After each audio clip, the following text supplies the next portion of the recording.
The sound of a heart monitor is something you never really get used to. It's a rhythmic, mechanical countdown that reminds you second by second that you are running out of time. I sat in the uncomfortable plastic chair next to the hospital bed, holding a hand that felt more like parchment paper than skin. Harper, my grandfather wheezed, his eyes fluttering open. They were cloudy now, the vibrant blue faded by age and the pancreatic cancer that was eating him alive. "I'm here, Grandpa," I said, forcing a smile that didn't reach my eyes. "I'm right here."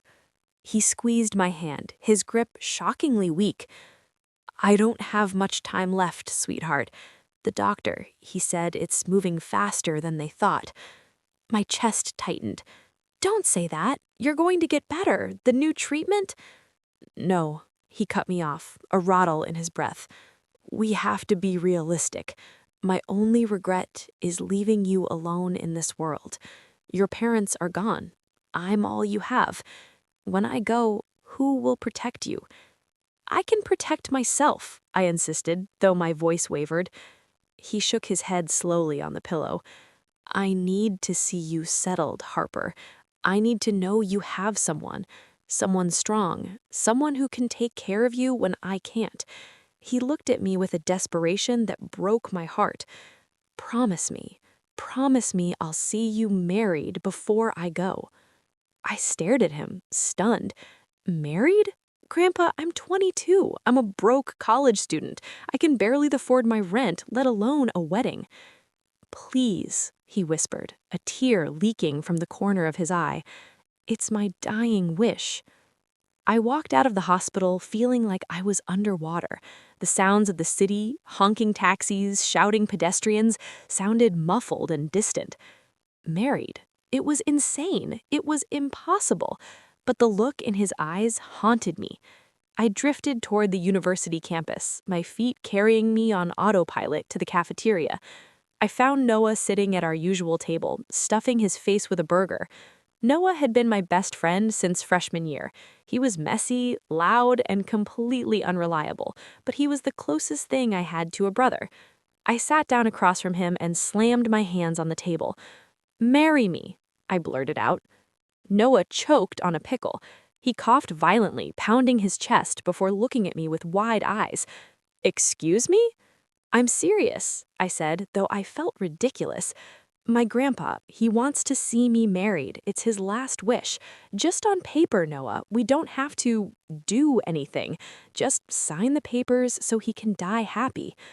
Noah wiped his mouth with a napkin, laughing nervously. "Harper, you're hilarious. Look, I love you, dude, but you are so not my type. Besides, marriage? That's heavy. I can't even commit to a Netflix subscription." "I'm begging you," I whispered, my desperation leaking through. He reached over and patted my head like I was a golden retriever. "You're stressed. You're not thinking straight. Go get some sleep, okay? We'll joke about this later." He didn't get it. Nobody got it. I stood up, grabbing my bag. Forget it. Just forget I asked. I stormed out of the cafeteria, blinded by frustration and unshed tears. I walked aimlessly toward the bus stop, my mind racing. What am I going to do? I can't let him die disappointed. I was so wrapped up in my misery that I didn't check the crosswalk light. I stepped off the curb just as a massive black shape roared around the corner. The screech of tires was deafening. I froze, squeezing my eyes shut, waiting for the impact. Screech! The wind from the vehicle whipped my hair across my face. I opened one eye. The sleek, polished bumper of a black limousine was inches from my knees. My heart hammered against my ribs like a trapped bird. I stumbled back, my legs giving out, and fell hard onto the pavement. The rear door of the limo flew open. "Are you insane?" The voice was cold, authoritative, and terrifyingly calm. A woman stepped out. The first thing I noticed were the shoes, black stilettos that looked sharp enough to kill a man. Then the charcoal gray suit, tailored to perfection, hugging a tall, lithe frame. And finally, the face. She was devastatingly beautiful. High cheekbones, pale skin, and icy blue eyes that looked at me with a mixture of annoyance and something else. It was Vivian Sterling, Everyone knew who she was. She was the youngest CEO in the country, the heir to the Sterling Empire, and a guest lecturer at our university. The students called her the Ice Queen. Rumor had it she once fired an executive for breathing too loudly during a meeting. She towered over me, blocking out the sun. "Well," she demanded, crossing her arms, "do you have a death wish, or are you just trying to get an insurance payout?" I, my voice failed me. I scrambled to stand up, dusting off my jeans. "I'm sorry, I wasn't looking." She sighed, a sound of pure impatience, and stepped closer. She reached out, grabbing my chin with long, cool fingers, tilting my head up to inspect me for injuries. Her touch sent a jolt of electricity straight down my spine. "You're shaking," she observed, her voice dropping an octave. Her eyes searched mine, and for a second, the rest of the world disappeared. It was just me and the Ice Queen standing in the middle of traffic. "I'm fine," I managed to squeak. She released my chin, her expression unreadable. She glanced at her watch, a Rolex that probably cost more than my entire education, and frowned. "I'm late for a lecture because of you," she said, turning back to the car. "Get in." I blinked. "What?" "Get in," she repeated, opening the door and gesturing to the plush leather interior. "You look like you're about to pass out, and I don't need a lawsuit on my hands. I'm going to the university. I assume that's where a student like you is headed." I hesitated. My mother always told me never to get in cars with strangers, but Vivian Sterling wasn't a stranger. She was a titan, and frankly, my legs were still shaking too hard to walk. I climbed into the limo. The door shut, sealing us in silence. The air inside smelled of expensive leather and rain. Vivian sat across from me, pulling out a tablet and ignoring my existence entirely. I stared at her. This was the woman who had everything: money, power, respect, and suddenly a crazy, reckless thought popped into my head. She needs something too. Everyone needs something. "Miss Sterling?" I asked, my voice trembling. She didn't look up from her tablet.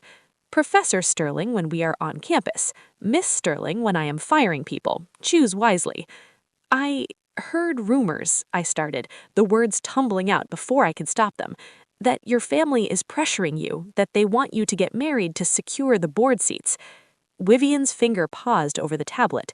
Slowly, she looked up. The temperature in the car seemed to drop 10 degrees. "You listen to too much gossip," she said softly. "Be careful, curiosity killed the cat."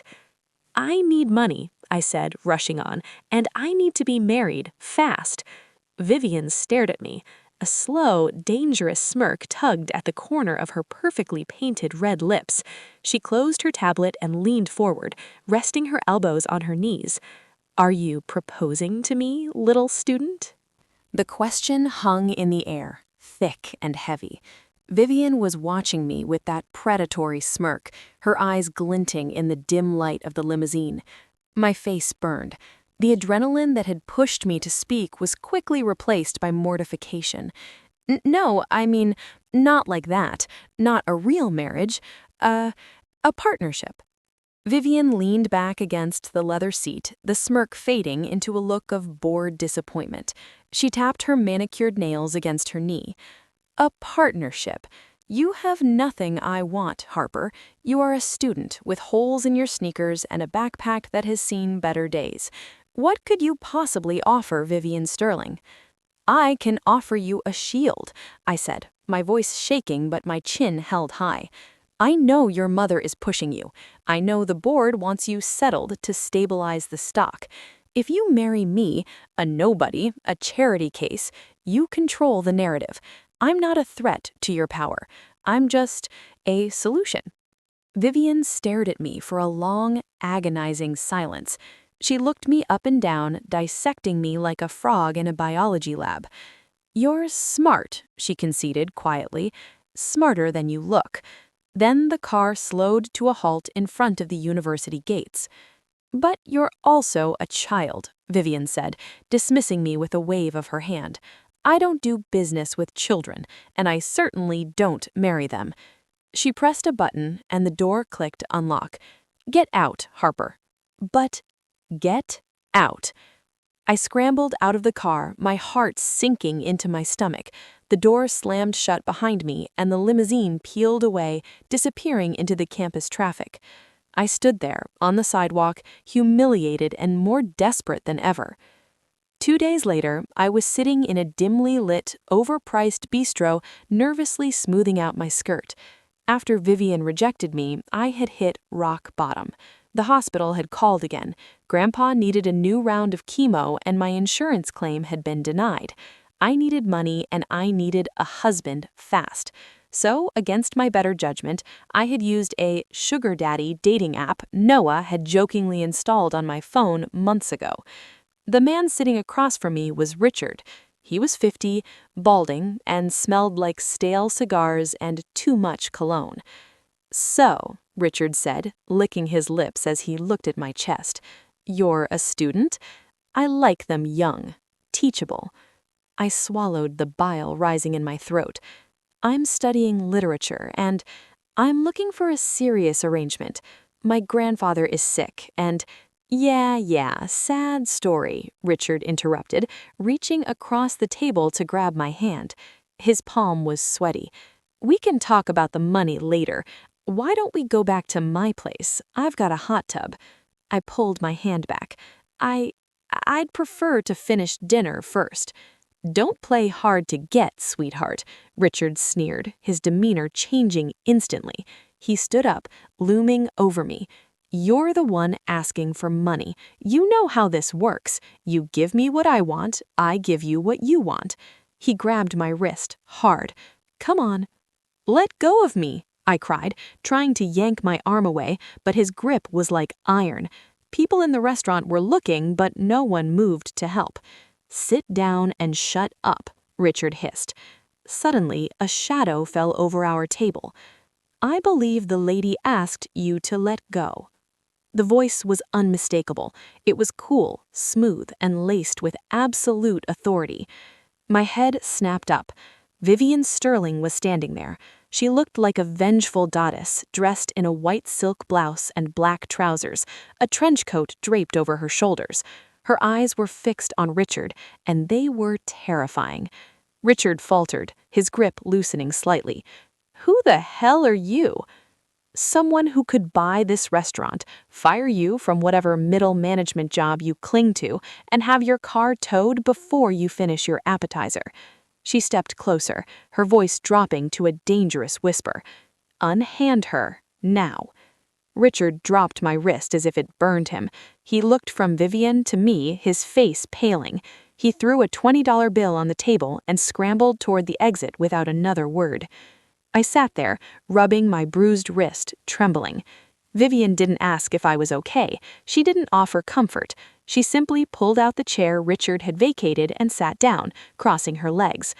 "You are terrible at picking dates," she stated flatly. "What are you doing here?" I whispered, fighting back tears of humiliation. "Are you stalking me?" "I was having a drink at the bar," she said, nodding toward the back of the room. "I saw you walk in with that cretin. I was curious to see how desperate you actually were." She reached into her coat pocket and pulled out a folded document. She slid it across the table right over Richard's crumpled $20 bill. "What is this?" I asked, wiping my eyes. "The background check I ran on you. Harper Evans, orphaned at 10, raised by Grandpa, Arthur Evans, grade point average 3.9, outstanding debt $40,000 in medical bills." I stared at her, horrified. "You investigated me?" "I investigate all my investments," she replied coolly. She leaned forward, her blue eyes locking onto mine. "You're smart, Harper, smarter than you look. My mother is becoming impossible," she said, "setting me up on 3 dates this week alone. I need a spouse, a puppet, someone who needs me too much to betray me." She pointed a long finger at me. "You need money, you need to save your grandfather, and you need protection from men like Richard." My heart hammered against my ribs. "Are you saying—" "I'm saying the position is open," Vivian said, "but my terms are non-negotiable." She took a sleek silver pen from her pocket and flipped the paper over to the blank side. 1. We get married immediately. 2. I pay all of your grandfather's medical bills, including private care. 3. We live together in my penthouse to maintain appearances. She paused, her gaze dropping to my lips for a fleeting second before snapping back to my eyes. And 4. This is a business arrangement. There will be no intimacy, no feelings. You do not touch me, and I do not touch you. We play the happy couple for the cameras and my family, but behind closed doors, we are strangers. She held out the pen. Do we have a deal, Harper? I looked at the pen. Then I looked at the bruise forming on my wrist where Richard had grabbed me. Then I thought of Grandpa, lying in that hospital bed, terrified of leaving me alone. I took the pen. My hand was shaking, but my voice was steady. Deal. I signed my name on the back of the background check. Harper Evans. The ink looked darker than it should have, heavy and permanent. As soon as I lifted the pen, Vivian snatched the paper away, inspecting the signature with a critical eye. Sloppy, she murmured, folding the paper and tucking it into her breast pocket. We'll work on that. She stood up abruptly. Come, my driver is outside. Wait, now? I stammered, grabbing my bag. I have class in the morning. I need to pack. I need to tell Grandpa. You can tell him after it's done, Vivian said, already walking toward the door without looking back. He wanted you married. He didn't specify the engagement period. I had to jog to keep up with her long strides. We exited the restaurant into the cool night air, where the same black limousine from before was waiting at the curb. The driver, a stoic man with a shaved head, opened the door for us. City Hall, Vivian instructed as we slid inside. City Hall is closed, I pointed out, clutching my backpack to my chest. It's 8 p.m. Vivian didn't even look at me. She was already typing on her phone. City Hall is closed for the public, Harper. It opens for people who make generous donations to the mayor's re-election campaign. I sank back into the leather seat, overwhelmed. This was her world, a world where doors opened just because she walked toward them, and I had just sold myself into it. The ceremony, if you could call it that, was a blur. We stood in a sterile office with fluorescent lighting. A tired-looking judge in a rumpled suit mumbled through the vows. There were no flowers, no music, no guests, just Vivian, looking immaculate and bored, and me. Do you, Vivian Sterling, take this woman to be your lawfully wedded wife? I do, Vivian said. Her voice was flat, devoid of any emotion, like she was agreeing to a merger. And do you, Harper Evans? I hesitated. I looked at Vivian's profile. She was staring straight ahead, her jaw set. She was beautiful, terrifying, and completely closed off. Was I really doing this? Was I really marrying a stranger for money? Then I remembered the hospital bills sitting on my kitchen counter. Final notice. I do, I whispered. By the power vested in you, I pronounce you, well, married, the judge said, looking ready to go home. You may kiss the bride. I froze. We hadn't discussed this part, the no intimacy rule. Vivian turned to me. For the first time all night, I saw a flicker of something in her eyes. Amusement? Or maybe a challenge? For the witness, she murmured, leaning in. I expected a peck on the cheek. Instead, she placed a hand on the back of my neck, her fingers cool against my skin, and pressed her lips to mine. It wasn't a romantic kiss. It was possessive. It was a stamp of ownership. Her lips were soft, tasting of mint and expensive wine. My breath hitched, and for a split second, my brain short-circuited. I instinctively leaned into her. She pulled back immediately, the cold mask slamming back into place. Done, she said to the judge. Send the certificate to my office. The car ride to the penthouse was silent. I touched my lips, still tingling, while Vivian typed furiously on her tablet. When the car finally stopped, we weren't at a dorm. We were in front of the Sterling Tower, a glass needle piercing the sky. We took a private elevator straight to the top floor. The doors slid open to reveal a space larger than my entire childhood home. floor-to-ceiling windows overlooking the entire city skyline, white marble floors, black leather furniture, abstract art that looked like angry squiggles. It was breathtaking and completely soulless. "The guest wing is down the hall to the left," Vivian said, tossing her keys onto a glass table. "My room is on the right. You are not to enter my room without knocking, and preferably not at all." "Got it," I said, feeling small in the vast space. "Guest wing, no touching, stay out of your way." "Precisely." She walked over to a wet bar and poured herself a glass of amber liquid.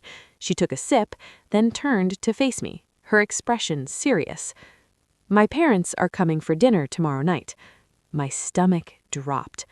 "Tomorrow? But we just—" "They need to see us together," Vivian interrupted. "They need to believe this is real. If they suspect for 1 second that this is a sham, they will cut me off and your grandfather's medical funding disappears. Do you understand?"